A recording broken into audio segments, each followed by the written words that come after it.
Welcome to Tech Conversations with Grace Chng, a podcast series by News on Tech. In this podcast, we have Teo Xiang Zheng, Vice President of Adversaries at Ensign InfoSecurity. He's an expert, obviously, in cybersecurity with experience in policy making, contributing to a safer cyberspace for all users. He's a core group member of the Geneva Dialogue on Responsible Behaviour in Cyberspace. He'll be sharing with us the cyber threats intelligence facing Singapore and Asia. We are familiar with malicious IP addresses, and I think that is an understanding commonly understood in the public. But cyber threat intelligence is more than that.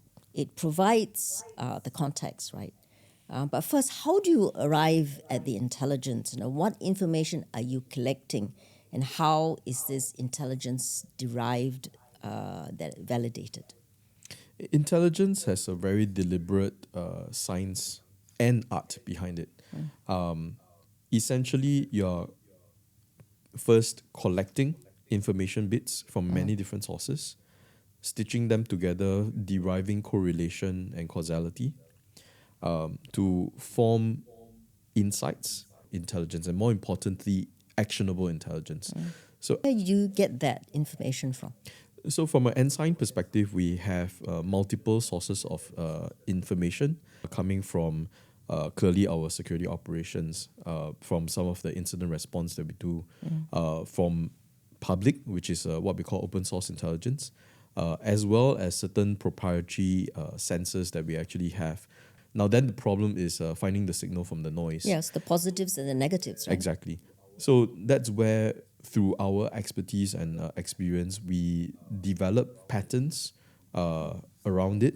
We stitch them into known behaviors, and that's where we see the value of intelligence to come from, which is, if we go back to the intelligence from indicators of compromise, these days, the relevance of the indicator of compromise are very short. Right. They can be in the matter of minutes to hours, and then they're gone. This is very different from maybe decades ago, where a particular indicator of compromise can be useful to the defender for weeks, if not months. So that paradigm shift has already happened. Where we are evolving towards, and that's where Ensign prioritizes at this point in time, is to observe the behaviors of potential threat actors and threat groups. Using the boxing analogy, if there's somebody with a right hook, you want to be able to do a right parry, Yes. to be able to not get too injured from that kind of attack. So we are modeling after the behaviors to then ascertain what are meaningful defensive measures that can sustain, because behaviors are hard to change. But indicators of compromise can be rapidly changed, especially in the world now that we live in, where there's virtualization, there's containerization, there's rapid instantiation and disposal of the artifacts.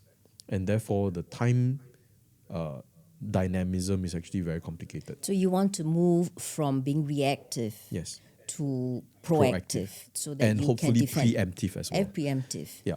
Okay. So that really is where there's a bit of the profiling of the threat groups, profiling their behaviors, particularly their motivation, understanding what kinds of victims are attractive to them, so as to be able to then profile and have those early indicators, that early warning indicators that is useful not just for ourselves but also for our clients. Okay. Yeah. So you're fresh from a study on the cyber threat landscape. Yes. So what is the intelligence telling us? And what are the cyber threats evolution?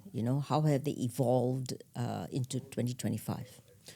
Our latest Ensign Cyber Threat Landscape report aims to provide a picture about how different actors in the underground economy is actually interacting with each other. It is a simplified representation of the actors, but these are the most important actors that we think we are observing remarkable collaboration and integration with one another. These are the threat actors, right? Yes. So calling out some of these threat actors and threat groups, predominantly in the cyber attack space today, we see that there are state-sponsored actors. We see that there are organized crime groups. And then there's hacktivists. Under the organized crime groups, then you start to see commercial enterprise, where there are specialist subgroups that perform different parts of the underground economy.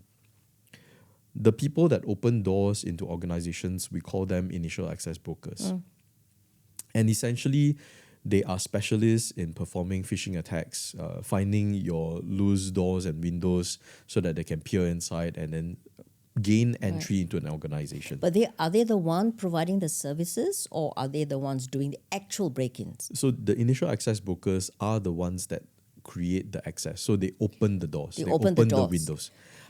And then they will sell that access. So if they manage to find the key into the house, they will resell the key. But what we're observing, just homing on the initial access brokers, increasingly there's a multi-income stream practice that's going on. So if they opportunistically peer through the door, peer through the window, and they see a Rolex watch on a cupboard, Yep. they will opportunistically take it away and then put it on the market for sale. So they Right. get that first income by themselves, that they are motivated and driven by themselves. We see them, and I'll introduce the next threat actor, which is the ransomware-as-a-service operators. So as we understand ransomware-as-a-service operators, they run the data leak sites, they run the negotiations, they run the malware schemes, whether it's the encryptors and so on and so forth. So that's one line of business in and of itself already. So the initial access brokers like to pair up or like to collaborate with the ransomware-as-a-service operators because increasingly as a part of the RAS or ransomware-as-a-service operators, they have an affiliate scheme. So if you join my affiliate program, I give you preferential profit margins for embargoed access. X%. Yes. They sharing the profit. Exactly. If the successful ransomware takes place or that they will be able to monetize that access in some ways, there's a preferential profit sharing that will happen to the initial access broker. The second insight that we see is that these initial access brokers will resell the access, assuming it is continued and valid, to other oncoming threat actors. So that could be other organized crime groups, that could be other threat actors, for example, state-sponsored actors, or other financially motivated organized crime groups, and so on.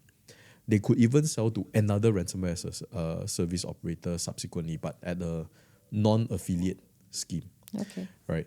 So that's one picture that we see, particularly the initial access brokers interacting with what I call mastermind threat groups, whether that be the state-sponsored actor, that be the organized crime groups, and I'll introduce another threat actor profile, which is the hacktivists. Right. So hacktivists of old tend to be ideologically driven, and they are interested to make a statement. What they have historically done is that they do denial of service attacks, they do defacements, and then they send social media or public representations of what their ideologies are. Increasingly, we are seeing that these activists are a bit more and more organized. They can interact with this ecosystem in several ways.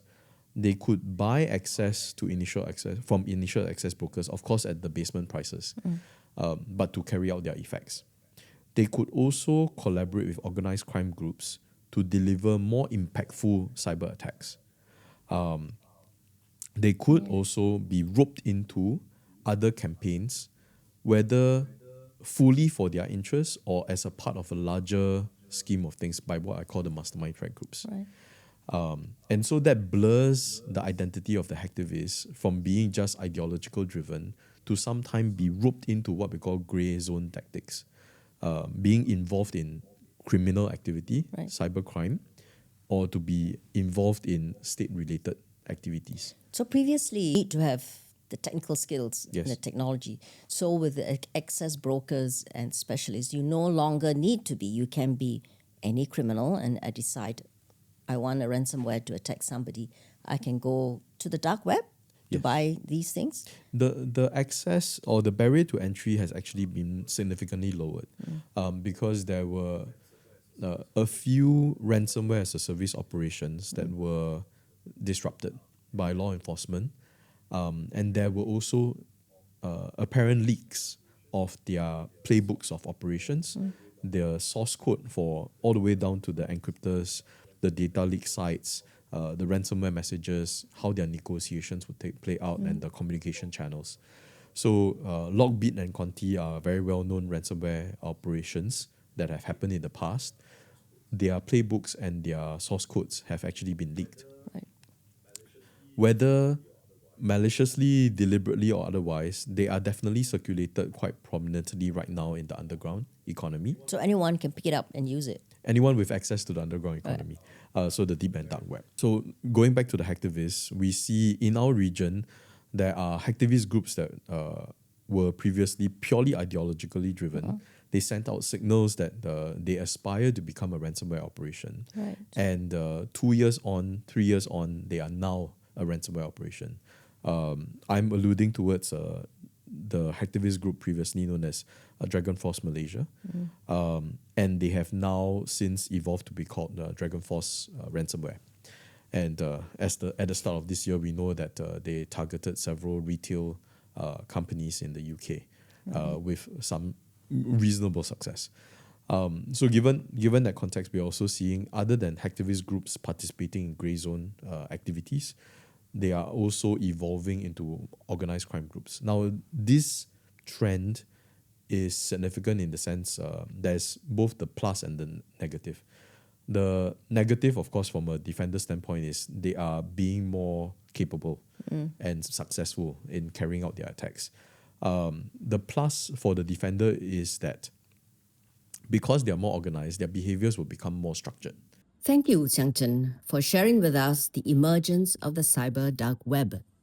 This ends part 1 of this podcast on cybersecurity threat trend.